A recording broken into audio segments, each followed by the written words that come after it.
아빠 찬스다 뭐다 그러잖아요. 기본적인 거. 예, 소상공인이 웃으면서 이렇게 장사할 수 있고 살아갈 수 있게끔. 우리 경제에서 기회만큼은 공정해야 된다, 평등해야 된다라고 생각합니다. 노력하면 지속 가능한 그런 살맛 나는 경제. 바쁜 생활 속에서 반드시 챙겨야 하는 경제 소식, 경제 이슈의 핵심을 짚어드립니다. 발빠른 경제발전소 박연미의 경제픽. 네, 성탄절 전후로 참 추웠잖아요. 저희 아파트에서 내내 했던 안내 방송이 아래층에 누수가 발생하오니 세탁기 쓰지 말란 얘기였거든요. 그런데 누군가는 꼭 씁니다. 영하 14도, 15도 내려가는데 그래서 결국은 베란다에 누수 사고가 발생을 해서 이거 아랫집에 물어줘야 된다 뭐 시끄럽더라고요. 그런데 이런 일이 사실 생각보다 많습니다. 김장철에도요. 베란다에 물 잘 안 빠지는데 위층에서 시원하게 김장하시면 아랫집에 홍수가 나거든요. 누수, 주차, 이 공동주택에 생활하시면 늘 겪게 되는 그런 문제일 텐데 법적으로는 어떻게 해결할 수 있을지, 그리고 거기까지 가기 전에 현명한 해결 방법은 뭘지 이변에 이런 이변이 한국사내변호사회 이완근 회장과 함께 알아보겠습니다. 안녕하세요. 안녕하세요. 누수 문제, 이거 아랫집 천장에 물 떨어진다 그럼 정말 큰 문제인데 해결 과정이 복잡하잖아요. 아, 그럼요. 왜냐하면 지난주에 제가 지지난주죠. 2주 전에 왔을 때 층간소음 이야기 말씀드렸었는데요. 반응 층간소음은 네. 정말 힘들거든요. 상호 힘듭니다. 층간소음 문제가 생기면 아래집 다 힘든데 정신적으로 굉장히 고통스럽고. 근데 어찌됐든 집이 망가지는 건 아니잖아요. 층간소음이 난다고. 근데 누수 사고가 나면은 이제 아랫집, 특히 아랫집에 뭐 벽지, 천장, 뭐 가구, 뭐 부엌에서 발생한 부엌 가구를 다 뜯어야 된다든지 막 이제 이런 일들이 생기게 되니까 물에 다 젖잖아요. 그러니까 그거를 다 뜯고 다시 설치하는 수밖에 없는데 이런 이제 물질적인 피해가 생기니까 이거를 복구해야 되는 문제까지 생겨서 이제 돈 문제가 개입되니까 더 복잡해지는 거죠. 그래요. 감정에 실질적인 금전적 피해까지 발생을 하게 되는데 그 실질적인 피해를 보신 분이 제 옆에 나와 계시네요. 아, 예. 그 피해뿐만 아니라 제가 가해도 할 뻔했는데요. 아이고. 저희 집에서 누수 사고가 발생했을 때는 다행히 저희 집이 1층이었어요. 네. 그래서 관리사무실에서 주차장으로 물이 새고 있으니까 고쳐라. 이렇게 해가지고 다행히 이제 고치기만 하고 다른 뭐 물어주는 일은 별도로 없이 끝나서 그냥 누수가 날 수가 있구나. 오래된 집에 살면 이렇게 생각을 했었는데 저희 윗집에서 이제 누수가 일어나서 피해를 받아보니까 이게 장난이 아닌 거예요. 일단은 저희 이제 부엌 가구라든지 이런 것까지 다 상했는데 벽하고 부엌하고 천장하고 다 상했으니까 그거를 보수를 하려고 보수 견적을 받아보니까 제가 놀랄 정도로, 그러니까 피해를 입은 제가 놀랄 정도로 견적이 깜짝 놀랄 정도로 많이 나오는 거예요. 야, 이걸 윗집에 어떻게 얘기를 해야 되지? 이런 생각이 들 정도로. 돈도 돈인데 천장부터 그 부엌 가구까지 다 뜯어내야 되면 공사가 크잖아요. 네. 그러니까 실질적으로 생활하시기도 참 힘들었겠어요. 그러니까 이게 결국은 이제 비용을 잘 처리해 주셔가지고 해결을 하긴 했는데 그 비용을 받아가지고는 수리를 하는 동안 고생만 했지 사실 저한테 생긴 거는 없더라고요. 그러니까 원상 복구인 거지 이게. 네, 집이 좋아진 건 없는 그렇죠. 거죠. 그러니까 그냥 그동안에 아랫집은 아랫집대로 마음고생하고 그 공사하느라 고생하고 윗집에서는 이게 누수 사고라는 게 고의로 내는 건 아니잖아요. 사실은 뭐 있을 수도 있겠지만 대부분의 경우에는 그냥 집이 오래되다 보니까 발생하는 문제인데 그러니까 뜬금없이 뭐 몇백만 원 심지어 막 돈 1,000만 원을 내려고 하면은 굉장히 이제 난감해지고 야, 이런 일이 왜 나한테 일어났나 이런 생각이 드는 게 자연스러운 것 같습니다. 그래요. 누수 사고가 또 무서운 게 이게 처음에 사고가 시작되는 그 즈음에는 인지할 수가 없잖아요. 그렇죠. 정말 상황을 돌이킬 수 없을 정도로 네. 이게 왜 젖어있지 할 때쯤에 보면 아주 상황이 심각해져 있는데 이게 집주인들끼리 있으면 그래도 어떻게 하자 이 의사결정이 좀 상대적으로 빠를 수 있지만 맞습니다. 아랫집 윗집에 다 세입자가 살고 있다. 이러면 또 문제가 복잡해지죠. 그럼요. 왜냐하면은 이게 특히 이제 이 책임을 누가 질 거냐 하는 건데 이제 뭐 피해를 준 윗집에서 이제 어느 정도 책임을 져야 되는 상황이 될 텐데 그럴 때 세입자가 윗집 사람이 세입자가 살고 있다. 이렇게 됐을 때는 이거를 뭐 어떻게 누가 책임을 져야 되는 건지, 세입자가 집관리를 잘못해서 생긴 문제인지, 아니면 집이 오래돼서 생긴 문제니까 집주인 책임을 져줘야 되는 건지. 또 그런 문제가 있군요. 예, 이런 걸 가지고 다툼이 일어나는 경우가 많으니까요. 예, 이런 경우에는 문제가 확대되는 경우가 많습니다. 그렇게 되면 자칫하면 감정적으로 4명이 싸우게 되는 최악의 상황까지 벌어질 수도 있다 이런 생각이 드는데, 자, 누수 사고가 없으면 좋겠지만 발생을 했다. 이럴 경우에는 참고할 만한 판례나 법조항이 있습니까? 네. 임대차의 경우에는 민법이 623조에서 임대차 계약을 하는 경우에 임대인은 목적물이라는 건 결국은 집이죠. 그죠? 집이 계약 기간 존속하고 있는 동안에 그 사용 수익에 필요한 상태를 유지할 의무가 있다. 이래 가지고 수선 의무를 가지고 있어요. 그러니까 무슨 얘기냐면 집을 남한테 쓰게 해 줬으면은 그 집이 쓸만한 상태로 유지하는 건 기본적으로 임대인 책임이다. 이런 얘기거든요. 이런 수선 의무에 기초해 가지고 대법원은 기본적으로 이런 누수 사고가 발생한 경우에 특별한 사유가 없으면 임대인에게 책임이 있는 걸로 이렇게 판단을 하고 있습니다. 그래요. 그런데 또 그러니까 집주인은 집주인이죠. 집주인이 책임지는 집주인대로 거죠. 황당한 상황이 그럼요. 벌어지게 되는 왜냐하면 거잖아요. 집주인 자기가 쓰지도 않은 집인데 아랫집에서 물 샜다고 그러면서 갑자기 1,000만 원 내놓으라 그러면은 그분이 그렇게 심정적으로 받아들여지기 힘든 부분이 있는 건 사실이거든요. 그래요. 이게 참 쉽지 않은 문제인데, 문제가 크면 클수록 임대인이 져야 할 책임도 커진다 이렇게 생각을 하고, 사실은 세 줄 때 그래서 그 공사하고 이 수선을 해서 세를 주는 게 서로 미연의 사고를 방지하는 일이긴 해요. 네, 그 집을 평소에 잘 관리하면서 그렇게 하는 게 최선일 거고, 사실은 일본 같은 경우에는 아시는지 모르겠는데 집에 이제 유지 수선비라는 게 관리비에 들어 있는데 그게 준공된 지 5년 단위로 돈이 올라요. 예, 그러니까 한국 같은 경우에는 오래된 아파트나 새 아파트나 사실 관리비에 큰 차이가 없잖아요. 근데 일본 같은 경우에는 이런 유지 보수 굉장히 철저히 하는 문화라서 이게 뭐 장단점이 있습니다. 일본을 따라가자 이런 말씀은 아니고요. 이런 일이 일어나는 이유가 오래된 공동주택을 새 것처럼 유지를 하려면은 사실은 차 오래되면은 수리비 많이 들어가는 것처럼 오래된 집도 원래는 돈이 많이 들어갈 수가 없고 밖에 없고, 만약에 새 아파트랑 오래된 아파트가 비슷한 관리비를 내고 있고 비슷하게 유지보수를 하고 있다 그러면 노후화된 아파트는 사실 어느 정도는 조금씩 상태 안 좋아질 수밖에 없는 거거든요. 그래요. 그래서 이런 부분들을 두루두루 감안해야 될 게 많은데, 공동주택이잖아요. 네. 그리고 말씀하신 것처럼 관리비도 내고 있단 말이에요. 그러면 아랫집하고 윗집 사이의 문제이지만 관리사무소 아니면 기타 다른 사람들의 책임은 없는 건가요? 이게 뭐 아파트 분양받아 보신 분은 알겠지만, 분양받아 보시면 뭐 전용 부분, 공유 부분 뭐 이렇게 나눠져 있는 거 보셨을 거잖아요. 그러니까 본인 그 아파트 관리 계약서를 보시면은 이 집합 건물이라는 형태가 아파트의 형태를 생각해 보시면은 남들이랑 공유하는 부분이 있고요. 한 건물의 한 몽체지만 내가 내 걸로 쓰는 부분이 있고 이게 다 혼재돼 있는 형태거든요. 뭐 잘 아시겠지만 뭐 계단이라든지 엘리베이터라든지 이런 거는 집 전체 공동으로 쓰는 거고, 이제 내 집 안의 공간은 당연히 내가 전용으로 내 마음대로 쓰는 공간이 되는 건데, 기본적으로 관리 책임 같은 경우도 전용 공간에 대해서는 본인이 관리 책임을 지는 거고 사용자가, 그리고 이제 그 공유 부분에 대해서는 이제 공유 관리 주체 뭐 이제 관리사무소라든지 아니면 뭐 입주자 회의라든지 뭐 이런 데서 관리를 책임을 지는 게 일반적인 원칙인데, 우리가 생각하기에 이게 공유 부분이 아닌 것 같은데 공유 부분인 것들이 있어요. 어떤 게 있죠? 이게 아파트 같은 경우에는 일단 외벽 전체가 공유 부분이거든요. 그러네요. 네, 그래가지고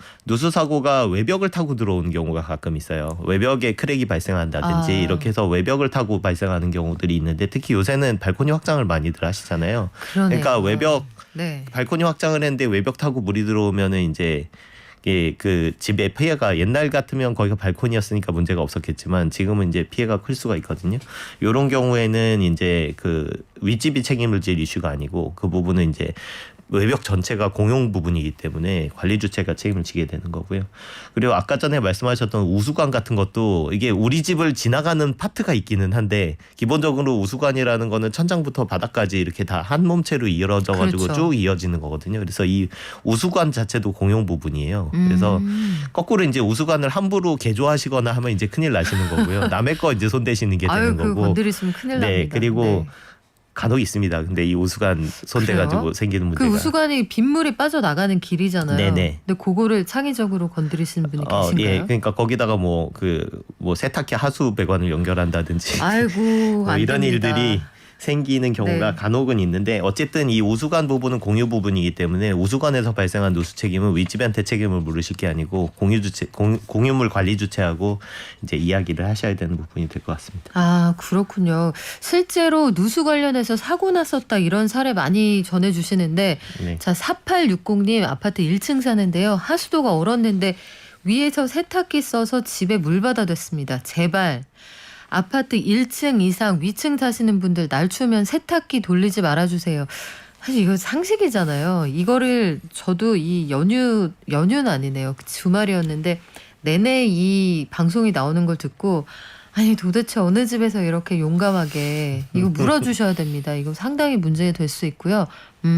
네, 지금 잘 말씀해 주셨는데요. 우수관은 관리 책임이 기본적으로 관리 주체다 이렇게 말씀을 네. 하셨는데 우수관은 정상적으로 관리가 돼 있는데 방금은 사용이 잘못된 거잖아요. 그렇죠. 예, 이런 경우에는 사용 잘못한 사람한테 책임이 있는 거고요. 마찬가지로 기본적으로 윗집에서 문제가 생겼을 때 임대인이 누수 책임이 있다고 말씀드렸잖아요. 근데 사용이 뭔가 비정상적이었다든지 아니면 그 부분에 대해서 누수가 초기에 발생했을 때 대응을 빨리 해줬어야 되는데 그거를 미루고 집주인한테 알리지 않고 이러고 있다가 손해가 확대됐다든지 이런 경우에는 임차인이 책임을 지는 일이 생길 수가 있습니다. 그래요. 이런 부분들 공동주택에 살면서 사실은 상식과 예의만 지켜도 우리가 피할 수 있는 문제들이 꽤 많거든요. 네. 그런데 말씀하신 것처럼 아파트가 오래되면 어느 정도의 사고 가능성은 늘 상존한다.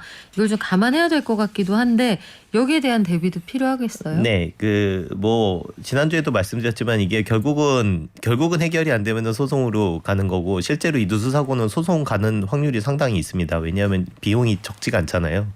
그냥 참기에는 너무나 많은 돈인 경우들이 많아서 그렇죠. 이게 윗집 입장에서는 왜 이렇게 많이 나왔는지 이해할 수가 없고 아랫집 입장에서는 내가 돈을 벌겠다는 것도 아니고 결국은 돈을 받아도 내가 고통을 받는데 왜 안 주는지 모르겠고 이러다 보니 감정 상하다 결국 소송 가는 경우가 많은데 결국은 사실은 굉장히 지난한 과정이거든요. 문제를 소송을 통해서 해결한다는 게. 그리고 지난주에도 저희 층간소음 말씀드렸던 이제 분쟁위원회 조정이라든지 이런 절차도 밟을 수 있는데 마찬가지로 좀 힘듭니다. 근데 이 누수 사고 같은 경우에 하도 이런 게 많다 보니까 이제 보험사에서 이제 생활피해 보상보험의 범주 내에 이 누수 사고를 넣은 보험 상품들이 많이 있거든요. 아, 화재보험의 특약으로 들어가는군요. 네, 그게 단독으로 하시는 경우도 있는데 화재보험에 있으면 화재보험의 특약사항으로 들어가는 경우가 많고 그리고 많이들 드시는 운전자 보험 같은 경우에도 네. 이게 특약사항으로 들어가는 경우들이 그래요? 있거든요. 예, 그래서 보험을 가입하실 때 특히 내가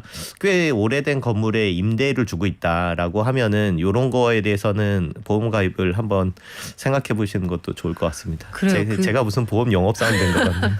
특약이 특약 비용 자체가 그렇게 비싸지는 않더라고요. 네, 특약 비용이 네. 그렇게 많이 나오진 않고 이 사고가 났을 때 근데 너무나 치명적으로 피해가 생기니까 그에 상응해서 생각을 해보면 네네. 합리적인 소비일 수 있고 네네. 옆에 변호사님이 계시지만 변호사 비용은 상당히 비쌉니다. 그렇죠? 예. 비싸기도 하고 이 살아생전에 결론이 언제 나올 거냐, 내 이사 가기 전에 정리가 될 거냐 알 수 없는데 이번에는 주차로 한번 넘어가 볼게요. 목동, 강남 이런 지역에 보면 그 아파트의 단가는 굉장히 높은데 주차 문제 이런 거 해결 안 되는 집들 꽤 많습니다. 엄청나게 많죠. 구축 아파트들 보면 이 주차 분쟁이 엄청난데 오래된 아파트들 지상에만 주차할 수 있는 이런 것들 분쟁 굉장히 많죠. 네, 이 경우에는 결국은 주차 공간이 모자라기 때문에 생기는 문제이기 때문에 이거에 대해서 아파트 관리 주체에서 어떻게 규제를 마련하면은 규제를 마련하는 대로 차 많이 가진 사람 불만이 생기고 그리고 규제를 안 하면은 규제를 안 하는 대로 차 한 대 가지고 계신 분들은 왜 규제를 안 하는지 불만이 생기고 그래서 이게 이해관계가 다르다 보니까 굉장히 또 이렇게 공동주택 이슈가 다 그렇지만 서로 감정 상하고 이러기 쉽죠.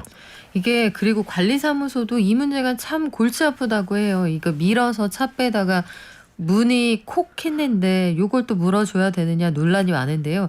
개인이 주차 차단 장치를 설치한 사례도 있었습니까? 예, 아파트가 이게 주차 공간이 부족한데 여러 대 주차하는 사람을 규제하지 않으니까 그 특정 칸에다가 왜 개인 단독 주택에 설치하는 것 같은 차단 봉 있잖아요. 이거를 설치해 가지고 야 여기는 내 차는 한 대인데 나는 도저히 차를 못 대겠으니까 여기에는 차를 대겠다 이렇게 해가지고 주차 차단 봉을 설치했던 사례가 있죠. 사실은 제가 그분을 정확하게 뵌 건 아니지만 예. 아마도 약간 시위의 성격으로 하신 게 아닌가 아이고. 싶기도 합니다. 진짜 엄청나시네요. 그 실제로 문제들이 그만큼 심각하다 이런 얘기인데 이게 법적으로 문제가 있는 건 아닌가요? 예, 그 문제가 있을 수가 있어요. 왜냐하면 아까 전에 말씀드렸다시피 이게 전유 부분하고 공용 부분 제가 아까 말씀을 드렸는데요. 이 아파트 주차장이 아주 전형적인 공용 부분이거든요. 근데 이 공용 부분이라는 거는 결국은 어느 누구의 것도 아니고 모두가 공동으로 사용하는 공간이고 그거를 어떻게 사용하고 수익하는지, 그러니까 어떻게 쓰는지에 대한 거는 사실 공동주택 거주하시는 분들의 거주 안녕에 굉장히 큰 영향을 미치거든요. 그래서 이거를 임의로 변경할 수가 없고 변경하는데 절차가 필요한 경우가 굉장히 많습니다.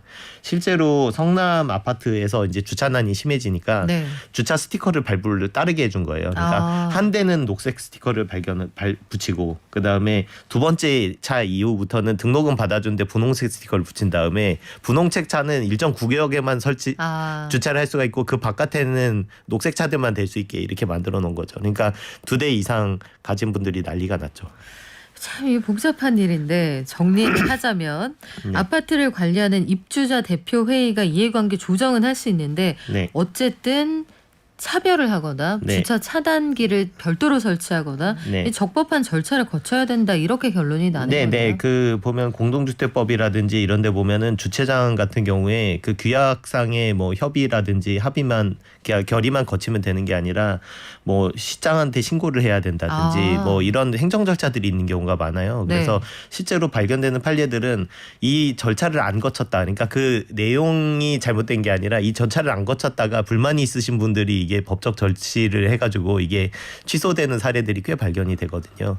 이 법적 대응을 이렇게 네. 그 일반적으로 하신다는 게 사실 놀랍기도 해요. 근데 주차 문제가 그렇게 심각한 겁니다. 그렇군요. 이게 요즘에는 집집마다 차량을 한 대 이상 가지고 있는 분들도 꽤 많아서 네. 한 대까지는 지정인데 나머지 한 대를 어떻게 할 거냐 이런 분쟁이 꽤 많다는 말씀 드렸어요. 우리 마지막으로 유인 경비를 무인 경비로 전환하는 이런 아파트 단지도 늘어나고 있잖아요. 이런 경우에는 어떻게 할 수 있습니까? 마찬가지로 경비를 유인을 무인으로 바꾼다는 거는 이제 그 경비의 상태도 많이 바꾸는 거지만 기존에 있었던 경비실이라든지 이런 여러 시설물이 있거든요, 사실은. 근데 이런 부분들을 철거한다든지 용도를 변경한다든지 네. 이런 부분들이 따라올 수밖에 없게 돼요. 아까 말씀드렸듯이 공용물 상태 변경이잖아요, 이게.